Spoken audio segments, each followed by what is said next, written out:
इनका तो ये नीति और रीति ही इस सरकार की यही है, ना तो ये शिक्षा देंगे ना रोजगार देंगे, जिसको स्वरोजगार है उसका भी रोजगार छीन लेंगे। ये सरकार, इसको ना युवाओं की पड़ी है, ना किसानों की पड़ी है, ना गरीबों की पड़ी है, ना पिछड़ों की पड़ी है। किसी किसी की भी इस सरकार को नहीं पड़ी है। ये सरकार का खाली मूल उद्देश्य है मेलोडी मेलोडी मेलोडी।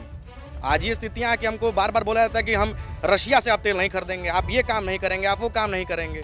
तो हम लोग सॉवरेन कंट्री हैं भाई, हम किसी के गुलाम नहीं रहे हैं। और बाबा साहेब के विचार ही यही थे कि अगर आप शिक्षित रहोगे, शिक्षित बनोगे, तभी आप सरकार से सवाल पूछ पाओगे। आज वो तमाम लोग जो जंतर मंतर पे बैठे हैं, जो इस्तीफा मांग रहे हैं, उनकी ये मांगे जायज़ है। प्रधान को बकायदे खुद इस्तीफा दे देना चाहिए। इतना बेगैरत जब वो हो चुके हैं, उनको खुद इस्तीफा दे देना चाहिए धर्मेंद्र प्रधान को। आज इस सरकार में कौन सा ऐसे परीक्षा है जो लीक नहीं हुआ है? पेपर लीक होता है तो छात्र बिल्कुल आपसे सवाल करेगा। आप उनसे फीस लेते हैं, उनकी फीस कहाँ चली जाती है? आप उनकी फीस भी तो वापस करो। उस फीस का आप क्या करते हैं? तो किसानों को और नौजवानों को लाठी देने का काम करती है। पुलिस के दम पर किसानों और नौजवानों का दमन करने का काम करती है बीजेपी। ये आज से नहीं, जब से केंद्र में या प्रदेश में बीजेपी की सरकार बनी है और जब जब किसानों ने, नौजवानों ने आंदोलन किया है कि बीजेपी ने जो हमारे लिए रोजगार देने का या किसानों की आय दुगनी करने का वादा किया था, वो कब होगा, हमें कब मिलेगा? तब और अब देखिए, अगर एक मंत्रालय का आदमी इस्तीफा देगा तो फिर गृह मंत्रालय को भी देना पड़ जाएगा। कहते हैं घुसपैठिए आ गए, बांग्लादेश से आ गए, नेपाल के बॉर्डर से आ गए, तो फिर गृह मंत्री को देना पड़ जाएगा। तो जब जितने प्रमुख अगर मंत्रालय के मंत्री अगर इस्तीफा दे दिए तो फिर प्रधानमंत्री को भी इस्तीफा देना पड़ जाएगा, है ना। इसीलिए लोग पार्टी को जो है अलग अलग तरीके से तोड़ रहे हैं। 4 PM न्यूज नेटवर्क में आप सभी का स्वागत है। मैं हूं क्षितिज कांत। देश में एक तंत्र कार्य कर रहा है जो लगातार एक्टिव मोड में भी है। आप देख रहे हैं, किसान जब आंदोलन करते हैं तो किसानों को खालिस्तानी घोषित कर दिया जाता है। छात्र जब सवाल पूछते हैं तो उनको एंटी नेशनल घोषित कर दिया जाता है। जब नौजवान आंदोलन करते हैं तो उनको आंदोलनजीवी कहा जाता है।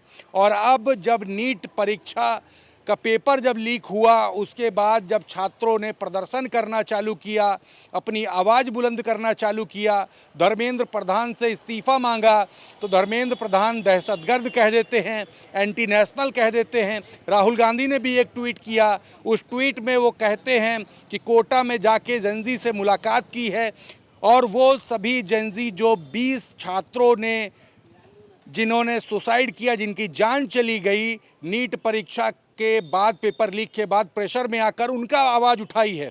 विपक्ष लगातार तमाम सवाल कर रहा है लेकिन कोई जवाबदेही किसी भी नेता, किसी भी जिम्मेदार की नहीं है। हम बात करेंगे इन्हीं सब मुद्दों पर। सर, किसान अगर सवाल पूछे तो खालिस्तानी, नौजवान अगर सवाल पूछे तो एंटी नेशनल। देश में चल क्या रहा है, कैसे देख रहे हैं? 20 नौजवान की जान चली जाती है, धर्मेंद्र प्रधान का इस्तीफा मांगा जाता है, कोई प्रतिक्रिया नहीं, ना सोशल मीडिया पे आके कोई बयान देते हैं, ना ट्विटर से। कैसे देख रहे हैं इन सभी चीज़ों को? देखिए, ये सारे मुद्दे तो हैं ही नहीं सरकार के नज़र में। सरकार के नज़र में खाली एक मुद्दा है, मेलोडी। किसान अगर सवाल पूछता है, आंदोलन करता है, तो आप उसको खालिस्तानी बता देते हैं। छात्रों को आप एक तो शिक्षा से वंचित रख रहे हो। इनका तो ये नीति और रीति ही इस सरकार की यही है, ना तो ये शिक्षा देंगे ना रोजगार देंगे, जिसको स्वरोजगार है उसका भी रोजगार छीन लेंगे। ये सरकार, इसको ना युवाओं की पड़ी है, ना किसानों की पड़ी है, ना गरीबों की पड़ी है, ना पिछड़ों की पड़ी है। किसी किसी की भी इस सरकार को नहीं पड़ी है। ये सरकार का खाली मूल उद्देश्य है मेलोडी मेलोडी मेलोडी। छात्र, अभी 20 छात्रों की जान चली गई। राहुल गांधी की अगर बात करें तो कोटा गए थे, वहाँ पे कई नौजवानों से मुलाकात की है और वहाँ पर नौजवानों ने यही बात रखी कि जो जाने गई हैं उसकी जवाबदेही क्या है। साथ ही साथ धर्मेंद्र प्रधान का इस्तीफा मांगा गया था। तमाम छात्र देश भर के आंदोलन पे उतरे, आप लोगों ने भी आवाज़ें बुलंद की है, लेकिन कहीं पर कोई भी नामो निशान नहीं, कोई बड़ा नेता भारतीय जनता पार्टी का इस पर बयान नहीं देता है। इसको कैसे देख रहे हैं? देखिए, ये बेशर्म टाइप के लोग हैं। हमारी तो ये मांग है, हम तो आपके चैनल से मांग करते हैं कि धर्मेंद्र प्रधान को बकायदे खुद इस्तीफा दे देना चाहिए। इतना बेगैरत जब वो हो चुके हैं, उनको खुद इस्तीफा दे देना चाहिए धर्मेंद्र प्रधान को। आज इस सरकार में कौन सा ऐसे परीक्षा है जो लीक नहीं हुआ है? पेपर लीक होता है तो छात्र बिल्कुल आपसे सवाल करेगा। आप उनसे फीस लेते हैं, उनकी फीस कहाँ चली जाती है? आप उनकी फीस भी तो वापस करो। उस फीस का आप क्या करते हैं? आप छात्रों से आप उनका ना रोजगार दे पा रहे हैं, ना आप उनको शिक्षा दे पा रहे हैं, ना आप किसानों को उनके आय का मूल उनका दे पा रहे हैं। तो आप कर क्या रहे हैं इस देश में? ना आप रोजगार पे बात करते हैं, ना आप शिक्षा पे बात करते हैं, ना आप युवाओं की बात करते हैं। तो आप बात किस पे करना चाहते हैं? सिर्फ आप जात पात मंदिर मस्जिद की बात करते हैं। बिल्कुल, सवाल यही है कि जो किसान सवाल पूछे तो किसान को खालिस्तानी, छात्र नौजवान सवाल पूछे तो एंटी नेशनल, अब दहशतगर्द कह दिया जा रहा है। कैसे देख रहे हैं? नौजवान हैं आप, देख रहे हैं देश को, क्या चल रहा है? देखिए, सबसे बड़ी, ये लोग अपने ही बातों में फंस चुके हैं। जी। अगर ये एजुकेशन मिनिस्टर इस्तीफा दे देते हैं कि भाई पेपर लीक हो गया, हमसे गलती हो गई, हम इस्तीफा दे रहे हैं, तो ज़रा ये बताइए कि तब फाइनेंस मिनिस्टर को देना पड़ जाएगा कि जिस हिसाब से हमारी करेंसी गिर रही थी, और 2014 के उस चुनाव के आप भाषण सुने प्रधानमंत्री जी के कि किस प्रकार वो बात कहते थे कि कितनी तेज़ी से रुपया गिर रहा है, कितनी तेज़ी से रुपया गिर रहा है। आज स्थिति ये है कि सब कुछ 100 रुपये से महंगा हो गया, डीजल पेट्रोल महंगे हो गए। अब इस विफलता के लिए फाइनेंस मिनिस्टर जिम्मेदार रहेंगे। अभी हाल में आप देख रहे होंगे कि पर्शियन गल्फ में किस प्रकार हमारे जो है शिप को हमला कर दिया गया। किसी का कोई भी किसी का ट्वीट भी नहीं आया कि भर्त्सना की जाए कि इस प्रकार अमेरिका ने हमारे साथ किया है। तो विदेश मंत्रालय के जो मंत्री जी हैं, फिर उनको इस्तीफा देना पड़ जाएगा। ट्वीट किया था, फिर प्रधानमंत्री की तरफ से कोई ट्वीट नहीं आया। तो ये सबसे दुर्भाग्यपूर्ण बात है। कैसे हम विश्व गुरु बन जाएंगे? आज ये स्थितियां कि हमको बार बार बोला जाता है कि हम रशिया से आप तेल नहीं खरीदेंगे, आप ये काम नहीं करेंगे, आप वो काम नहीं करेंगे। तो हम लोग सॉवरेन कंट्री हैं भाई, हम किसी गुलाम नहीं रहे हैं। और बाबा साहेब के विचार ही यही थे कि अगर आप शिक्षित रहोगे, शिक्षित बनोगे, तभी आप सरकार से सवाल पूछ पाओगे। आज वो तमाम लोग जो जंतर मंतर पे बैठे हैं, जो इस्तीफा मांग रहे हैं, उनकी ये मांगे जायज़ हैं। हम लोग भी छात्र हैं, कोई अगर वैकेंसीज आ रही है, अब लगातार उसका पेपर लीक करा दे। वर्तमान में आपको मालूम होगा कि कितना समय लगा इनको। 2024 में इनके आरओ के फरवरी में पेपर आए, फिर पेपर लीक हो गए, उसको 1.5 साल के बाद इन्होंने कराया। कितने बच्चे मेहनत से तैयारी करते हैं। हमारे भी कई मित्र हैं जो लगातार कमरे में बंद करके 18-18 घंटे पढ़ रहे हैं, और 18 घंटे पढ़ने के बाद जिस दिन वो पेपर देने जाएंगे तो पता चला सेंटर एक तो दूर कर दिया जाएगा। एक सबसे बड़ी समस्या है। अभी देखिए, अभी मैं रिसेंट का उदाहरण दे रहा हूँ। जो लोग पूर्वांचल के हैं, जो असिस्टेंट प्रोफेसर जीडीसी का पेपर देने गए थे, उनका पश्चिम में सेंटर दिया गया, अलीगढ़ दिया गया, मेरठ दिया गया, दूर दूर दिया गया।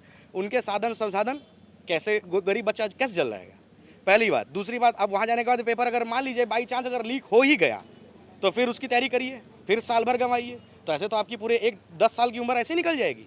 22-23 साल तक में आदमी यूजी एंड पीजी कंप्लीट कर लेता है, और 30 साल तक में अगर वो एम्प्लॉयड नहीं हो पाएगा तो परिवार प्रेशर कर देगा, फिर वो मजबूरी में सुसाइड करना पड़ता है लड़की को।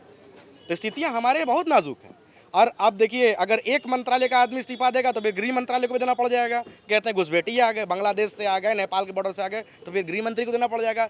तो जब जितने प्रमुख अगर मंत्रालय के मंत्री अगर इस्तीफा दे दिए, तो फिर प्रधानमंत्री को भी इस्तीफा देना पड़ जाएगा, है ना। इसीलिए लोग पार्टी को जो है अलग अलग तरीके से तोड़ रहे हैं। कहीं राज्यसभा के लोगों को तोड़ा जा रहा है, कहीं लोकसभा के मेंबर को तोड़ा जा रहा है। स्थितियाँ परिस्थितियाँ यही हैं। खाली जनता को बेवकूफ़ बनाओ, एकदम सिंपल सी बात है। हमको और आपको जागरूक रहना होगा। जब हम लोग आज़ादी से पहले की अगर हम बात करें, तो वो तमाम लोग जो आज़ादी में हम लोग को आगे बढ़ाने का काम किए थे, उनका पहला ही मूल उद्देश्य यही था कि आप पहले जानकार बनिए, शिक्षित बनिए। जब आप सवाल करेंगे तब लोग डर के भागेंगे। हथियार आपका कलम ही है, और सरकार इसलिए डरती है। स्थितियाँ परिस्थितियाँ यही, मैं तो यही कहना चाहूँगा कि बिल्कुल उनको इस्तीफा देना चाहिए, और हम पूरा ये मांग करेंगे कि इनको कैसे भी करके ये इस्तीफा दें। अच्छा, उस तंत्र के बारे में क्या कहेंगे जो किसानों को आंदोलन करने पर खालिस्तानी कहता है, सवाल पूछने पर एंटी नेशनल कहता है, और अपनी वक्तव्य सोशल मीडिया के माध्यम से कहेंगे तो देश में सोशल मीडिया तक बैन कर दिया जाता है? इनको प्रोपोगेंडा है ना, इनके पास जवाब नहीं है, तो ये प्रोपोगेंडा फैलाते हैं। जवाब दीजिए ना, आप तर्क करिए ना। कुतर्क क्यों करना है कि अब कह देंगे कि भाई ये तो लोग जो है दहशतगर्द हैं। कैसे कोई बच्चा दहशतगर्द हो सकता है? हम तो आपसे सवाल कर रहे हैं, और जनता ने आपको वोट दिया है। जनता ही ने आपको वोट दिया, आप गए हैं उनके गेट पर आपसे वोट मांगने, और कल को वही शख्स, वही लोग आतंकवादी बन जा रहे हैं, खालिस्तानी बन जा रहे हैं। कहाँ गई? मुझे आज भी याद है, नीति आयोग की रिपोर्ट 2017 की कह रही थी कि आने वाले 5 साल में हम MSP के माध्यम से हर किसान की आय दुगनी कर देंगे। उसका रिपोर्ट कहाँ है? रिपोर्ट कार्ड सरकार को देना चाहिए। 10 साल राज्य सरकार को हो गया, अब तो कई रिकॉर्ड तोड़ रहे हैं, सुन रहे हैं कि अब सबसे लॉन्गेस्ट सर्विंग प्राइम मिनिस्टर बन गए। तो अब आपकी जवाबदेही, आप किसी से ये बोलकर प्रोपेगेंडा नहीं कर सकते कि ये देशद्रोही हैं, ये खालिस्तानी हैं, ये पाकिस्तानी हैं, आतंकवादी हैं, दहशतगर्द हैं। ये टोटली प्रोपेगेंडा है, ये इन्हीं के द्वारा बनाया गया है। जो इन लोगों के थर्ड सेकंड पार्टी एक अलग रूप से चलती है, एक ढोंग करती है, बी टीम है। इन चीज़ों पर हमको और आपको जागरूक होना होगा। जब तक आपस में भाईचारा नहीं रहेगा, आपस में सौहार्द नहीं बन पाएगा, तो ये स्थितियाँ ऐसी बनी रहेंगी और इसी का फ़ायदा उठाकर बार बार सरकार बनती ही रहेगी इनकी। कैसे देख रहे हैं, किसान अगर आंदोलन करे तो खालिस्तानी, अगर छात्र अगर सवाल पूछें तो उनको एंटी नेशनल, सवाल पूछने पर एंटी नेशनल कह दिया जाता है। तो सभी जो घटनाएं हो रही हैं, बीच में पेपर लीक हो गया, धर्मेंद्र प्रधान से इस्तीफा मांगा गया, सब घटनाओं कैसे देखते हैं आप? देखिए, ये भारतीय जनता पार्टी की डबल इंजन की सरकार जो है पूरी तरह से हर मुद्दे पे फेल है। और ये खुद ब खुद जो है लीक, जो परीक्षाएं लीक हो रही हैं, ये सरकार खुद वीक है और लीक है। तो आप इनके खिलाफ बोलेंगे, स्टूडेंट बोलेंगे तो वो एंटी नेशनल हो जाएंगे, किसान प्रदर्शन करेंगे तो वो एंटी नेशनल हो जाएंगे। आखिर देशभक्त कौन है? सिर्फ भारतीय जनता पार्टी, ये चंदा चोर लोग हैं जिन्होंने प्रभु श्री राम का घर बनाने से लेकर आज तक सिर्फ और सिर्फ चोरी की है। ठीक है, चंपत राय जी का ड्राइवर जो है वो फॉर्च्यूनर से घूमता है। किसान जब आंदोलन करता है तो उसके मुद्दे जो होते हैं, एमएसपी को लेकर मुद्दा उठाया था, शंभू बॉर्डर, टिक्करी बॉर्डर पे बड़ा आंदोलन हुआ, उनको आंदोलन जीवी कह दिया गया, खालिस्तानी कह दिया गया, बड़ा एंगल जोड़ दिया गया। अब जो छात्र जो सवाल कर रहे हैं नीट परीक्षा को लेकर के, धर्मेंद्र प्रधान का इस्तीफा मांगा गया, उनको एंटी नेशनल कह दिया गया, दहशतगर्द कह दिया जा रहा है। इसको कैसे देख रहे हैं? देखिए, धर्मेंद्र प्रधान जी का के खिलाफ पूरे देश में जिस तरह से अभी लखनऊ में भी आंदोलन हुआ, पूरे देश के नौजवान छात्र आए, ठीक है, लगातार उन्होंने उनके इस्तीफे की मांग कर रहे हैं। भारतीय जनता पार्टी की तरफ से किसी भी तरह की, वो बेचारे रात दिन बैठे हुए सिर्फ वो सही तरीके से परीक्षा कराने की मांग को कर रहे हैं। ठीक है, हर तरफ हर नीट में जो 18-19 बच्चों की, छात्रों की, नौजवानों की जो डेथ हो गई है, उसकी भी जिम्मेदारी कौन लेगा? बताइए। धर्मेंद्र प्रधान जी दिल्ली में बैठे हुए हैं, भारतीय जनता पार्टी को, मोदी जी के पास सारे काम है, सिर्फ और नौजवानों के और छात्रों के हित की बात करने के लिए किसी के पास समय नहीं है। किसान जब आंदोलन कर रहे हैं तो किसानों को खालिस्तानी, जब नौजवान सवाल पूछ रहे हैं तो उनको एंटी नेशनल। अब जब नीट की परीक्षा पेपर लीक हुई तो उसमें जब धर्मेंद्र प्रधान का इस्तीफा मांगा गया तो धर्मेंद्र प्रधान भी सवाल खड़े कर देते हैं नौजवानों के लिए, वो कहते दहशतगर्द हैं। कैसे देखते हैं आप लोग इसको? देखिए, ये देश के सब गद्दार लोग हैं, ये गद्दारी करने वाले लोग हैं देश के साथ।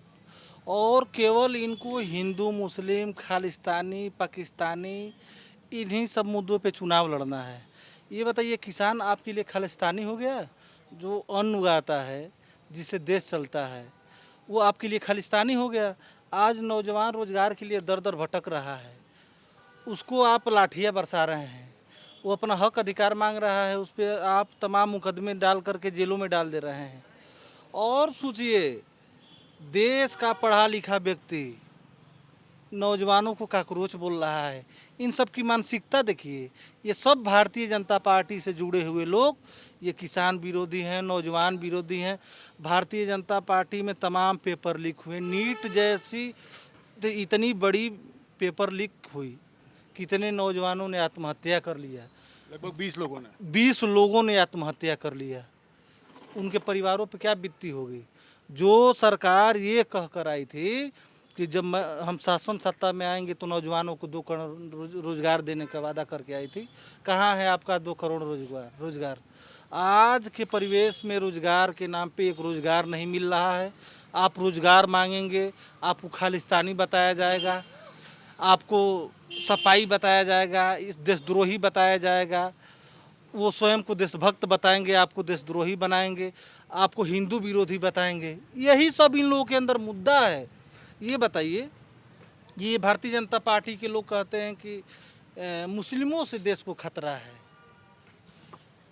देश का गृह मंत्री हिंदू है, देश का प्रधानमंत्री हिंदू है, उत्तर प्रदेश का मुख्यमंत्री हिंदू है, देश का रक्षा मंत्री हिंदू है, और तुम कह रहे हो कि मुस्लिमों से देश को खतरा है।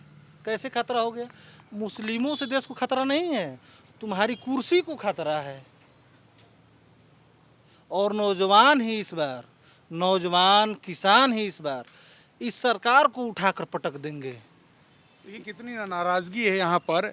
कैसे देख रहे हैं किसानों को एंटी नेशनल प्रदर्शन करने पर जो सवाल पूछा जाता है तो उन पर सवाल खड़ा कर दिया। नीट की परीक्षा जब लीक हो गई तो उस पर सवाल किया गया तो उनको दहशतगर्द धर्मेंद्र प्रधान जी कह देते हैं, इस्तीफा मांगा जाता है उनसे। आप लोग कैसे देखते हैं इसको? देखिए, जब जब देश में या प्रदेश में चुनाव आता है तो बीजेपी किसानों को, नौजवानों को बरगलाने के लिए किसानों को की आय दुगनी करने का वादा करती है और नौजवानों को रोजगार देने का वादा करती है। लेकिन जब चुनाव बीत जाता है और देश में या प्रदेश में बीजेपी की सरकार बन जाती है और जब किसान बीजेपी से अपनी आय दुगनी होने का सवाल पूछते हैं, नौजवान रोजगार को लेकर बीजेपी से सवाल पूछते हैं, तो किसानों को और नौजवानों को लाठी देने का काम करती है।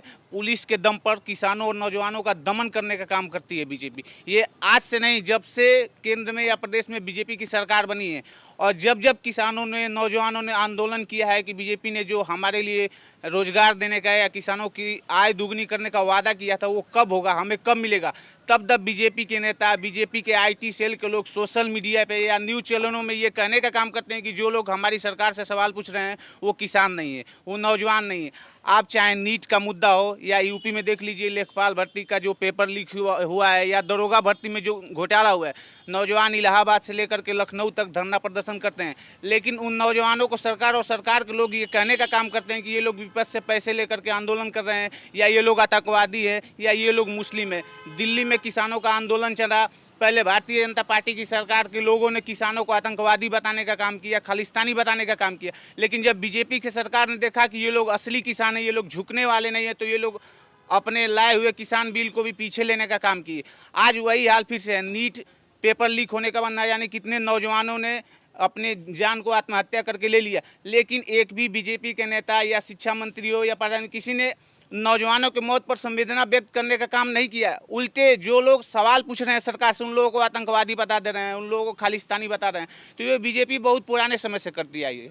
देखिए, आप देख रहे हैं किसान आंदोलन हुआ, टिकरी बॉर्डर, शंभू बॉर्डर, किसान आंदोलन पे बैठे एमएसपी कानून को लेकर के। आपने उस समय भी देखा किसानों को खालिस्तानी बोला गया, किसानों को आतंकवादी बोला गया, कई लोगों पे एनएसए लगा दी गई, पत्रकार जो सवाल पूछ रहे थे उन पर। दूसरी तरफ सरकार से सवाल पूछा जाता है तो उनको एंटी नेशनल, देशद्रोही कह दिया जाता है। नीट परीक्षा पर आप देख रहे धर्मेंद्र प्रधान से इस्तीफा मांग रहे हैं तमाम नौजवान, पूरे देश भर का नौजवान आंदोलित हुआ, जंतर मंतर पर प्रदर्शन हुआ, राजधानी लखनऊ में प्रदर्शन हुआ, धर्मेंद्र प्रधान से इस्तीफे की मांग हुई। कोई बयान नहीं आया नीट परीक्षा पेपर लीक पर, कोई ट्वीट नहीं आया। ऊपर से धर्मेंद्र प्रधान नौजवानों को दहशतगर्द कहने लगते हैं। आप देख रहे हैं कि ये जो तंत्र जो लगातार जो काम कर रहा है, किसानों को, नौजवानों को परेशान करने काम कर रहा है, उनको एंटी नेशनल, दहशतगर्द या खालिस्तानी कहने काम कर रहा है, वो किस तरीके से लगातार फैलता जा रहा है। और उस पर लगातार आप देख रहे हैं जितने भी विपक्षी दल हैं लगातार सवाल खड़े कर रहे हैं, घेरने का काम कर रहे हैं। राहुल गांधी का भी ट्वीट आया है, उस ट्वीट में तमाम सवाल खड़े किए हैं, आप देख रहे हैं। और नौजवान ग्राउंड स्तर पर जब बात करते हैं नौजवानों से, अन्य लोगों से, तो वो लोग भी अपनी प्रतिक्रिया रखते हैं और सीधे टारगेट करते हैं इस पूरे तंत्र को। रिपोर्ट पर आपकी क्या राय है कमेंट बॉक्स में लिखें और जुड़े रहे 4PM न्यूज़ नेटवर्क के साथ। मैं हूं तेजकांत, कैमरा पर्सन शुभम के साथ 4PM न्यूज़ नेटवर्क के लिए। धन्यवाद।